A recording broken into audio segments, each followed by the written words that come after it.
Hey everybody, welcome to another episode of Share My World. How's everybody doing? Happy Friday. Well, since I enlightened you guys with that wonderful song from Najee, Share My World, of course, I thought we pretty much just, you know how it goes in my world, anything's possible. I talk about anything that's on my mind. But today I'm going to talk about something that I feel that everyone should know how to do on a daily basis. There's no ifs and buts about it. And it's called motivation and accomplishments and goals and support. And the reason why I am bringing this up, because there have been times in my life where I really just feel that no one ever, motivates me in anything that I do. I'm the kind of person that just really does not expect the whole world. I'm not asking for a big ass house on the hill with the dog and the cat and, fancy cars and the clothes and stuff like that. That's not me. Would I would like to have something like that? Yeah, but I'm not in desperate need of those things. I have a roof over my head, food on the table, clothes on my back. I have warmth. I have those things. And as long as you have the main things, then it's all good. And in my case, it is. But there's a lot of people who think that I'm just asking for a lot, and I'm not. I don't expect you to be perfect because I'm not perfect. I'm imperfect. I'm far from perfect. I'm not asking you to have a lot of money. I'm not asking you to, just walk around here strutting your stuff like you own the world. I'm not asking for that. All I ask is for your kindness and your friendship. That's pretty much it. Unfortunately, me growing up, I really didn't get that much of motivation. I really didn't.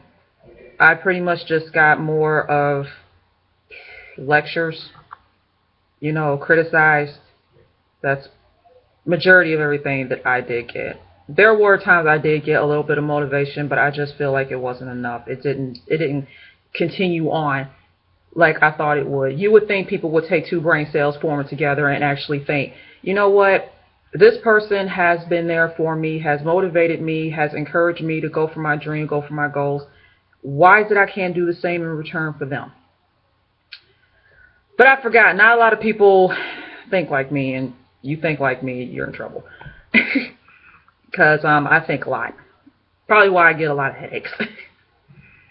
But I just really wish that people would motivate things that I do. For instance, I write books. I haven't had none of them published yet. Hopefully somewhere down the road I will have them published. But for right now, I haven't had anything published yet. I think there's still a few quirks in my stories that I need to put in there that I have not been able to. I mean, I know what I want to put in there, but it's so hard to word it. That's really difficult when it comes to writing. You know what you want to say. You know what to write down, whatever. You describe it perfectly. But it's so hard to word it in a story. It really is. People think writing is easy. It's not. It takes so much concentration. It takes so much work. People think it's just, okay, you're just writing down what you feel and whatnot. Yeah, okay, I understand that. You're writing down what you feel. But at the same time, it's the way you write it. It's the way you want it written. You can't just simply say, oh, well, he loves her. He's willing to do everything for her to keep her in his life. That's pretty much the common thing of a love story. You can't just say that, because the reader is going to be like, I can write this in my sleep. What the hell? I want some more emphasis on it. You can't just simply say, oh, he loves her. He'll do anything for her, and he'll give the world and all this other good, stars, moon, mountain. No, it doesn't work that way. You got to be specific. What will the man do all the way to get the woman he loves? What will the girl do to get to this man? That's pretty much, you got to put more emphasis on it. Like, I'm writing my first sci-fi book, okay, Alter. It's about people that are being kidnapped and cloned. Do you know how much work that takes? You got to sit over here and say, well, this formula does this formula does that. You put the two formulas together, boom, creates a clone. It's a lot of work. And on top of that, not only I got to talk about them being cloned, I got to sit over here and make sure everything adds up to that point. Trust me, people, writing is not easy. It is very hard. But if you concentrate and people around you motivate you to keep you going, it'll get easier. I can't really say the same for everyone else. I don't know how they write. I don't know how they got started in writing. Like Stephen King, the man writes those big freaking huge ass novels. Like his chapters are probably like 10, 20 freaking pages long a chapter. I mean, he writes a lot.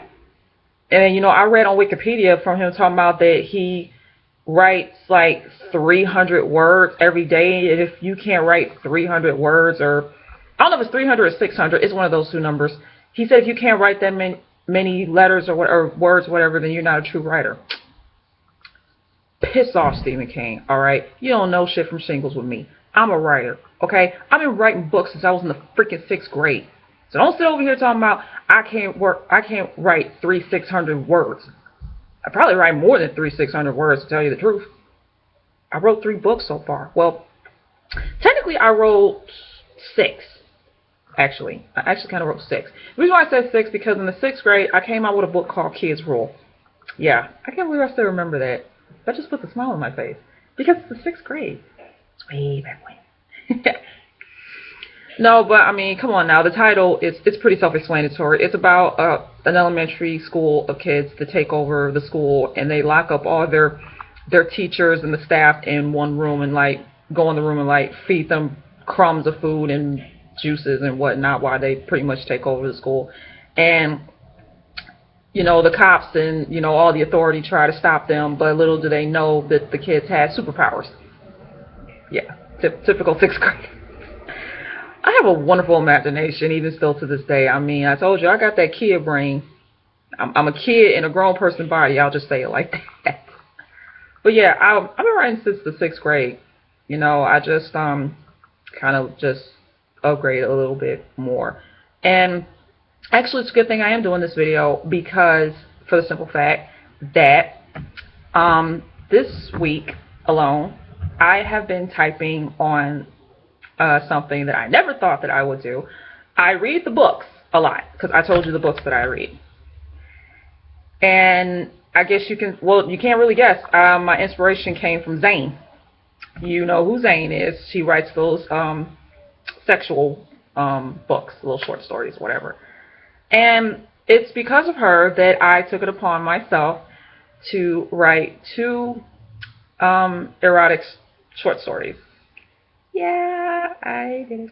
Yes, I did. It was fun, and I'll do it again. Yes, I wrote 2 of them. I guess I might as well tell you the premise. Oh, yeah, this is embarrassing. Very embarrassing, but I'm going to tell you anyway because you're going to know anyway. The first short story that I wrote is called A Midnight Rendezvous. You're probably wondering where I got this from. I'm going to keep the name confidential, so I'll try to word around it as much as possible. I got A Midnight Rendezvous, the story. I got that idea from a friend of ours who said that he experienced doing something at a restaurant that he used to work at with this girl. So at first I was like, okay, I didn't think anyone actually did that. But if it was late at night where you barely have customers, then I guess it can happen. So I was thinking about it, and I was like, you know what? Let me use that as an idea. Yes, let me use that as an idea. So I've written it. And it's, like I said, it's called A Midnight Rendezvous. And it's basically about 2 friends who've known each other for a very long time, and they work at this bar and grill together. And one night their boss wanted them to close up the restaurant because he had a family emergency. So these 2 use that time to be intimate with each other. And there's this one creep that's just standing outside gawking at them in the act. So it's, yeah, I'm pretty much just gonna leave you with that. Sorry. You know when you read a book and you know there's a part two to that, you're just anxious to want to know what the hell happened next. Well, trust me, there's no part two to this. The whole story, it's just a short story. It's everything. I typed it up. It's done. There's no part two. And I wrote another one. I can't believe I'm going to tell you the title. I can't wait for this one. The title of my second one, little erotic story, is The Cock in the Pit. I'm sorry. I told you, in my world, I think of a lot of things, and yeah. I'm going to put like a danger sign on my forehead to let you know, danger, do not enter. Or danger, enter at your own will on my forehead. But come on, people. The name is self-explanatory. Cock in the pit. Duh. So, this girl works as a ramp agent at the airport. And she gets this note in her locker telling her to meet her at Terminal 9. She works in Terminal 6. But Terminal 9 is on the other side of the airport. So she's wondering, like, who this is. Like, who put this note in her locker? What the hell? Now, normally somebody would have just thrown the note away. But her thoughts are just racing. Like, okay, who the hell could this possibly be? So she follows the instructions, wherever. She goes over to the other side of the airport. And then she gets a text. You know, talking about, meet me at this gate and come into the airplane, which is a 747, which is a big-ass plane. It's the one that's got the upstairs to it, and it's got 4 engines. So it's huge. I actually went on YouTube, and I saw that someone had recorded a tour of a 747 plane. So I used that as a way of describing the inside of the plane when I was writing the story. So, yeah, I do a lot of exploring. I do a lot of researching, whatever, so I do the best I can with those, with all that. And like I said, she goes into the plane, and then the person blindfolds her, so she's thinking she's going to get raped. Like someone just lured her out of somewhere and tricked her, but come to find out it was her boyfriend, which they both work helly hours. They're never really able to spend time with each other because their hours and their days are just all mixed up. So what happened was her boyfriend had planned this so they can spend time with each other because he knows how busy they've been and they haven't been able to spend time with each other. And this was actually a fantasy of his that he wanted to do with her. And that was make love to her in the cockpit of a plane. Like I said, people, pretty self-explanatory. Pretty self-explanatory. But it was well worth it for her character. And I just went downhill from there with this story. And, of course, the idea came from my husband and myself because we're both ramp agents at the airport. Well, he's working right now. I'm still out of work here because of my wrist. But that's where I got that idea from. See, people, I get ideas for wherever I go. Okay? Inspiration comes from everywhere. These stories are pretty much coming from everywhere. Like I said, Midnight Rendezvous came from a friend of mine. And the airplane story came from, me and my husband because we work at the airport. So I'm getting inspiration everywhere. Like, I can literally just hear what you tell me, like hear an experience that you went through, and I can literally turn it around and turn it into a sex story.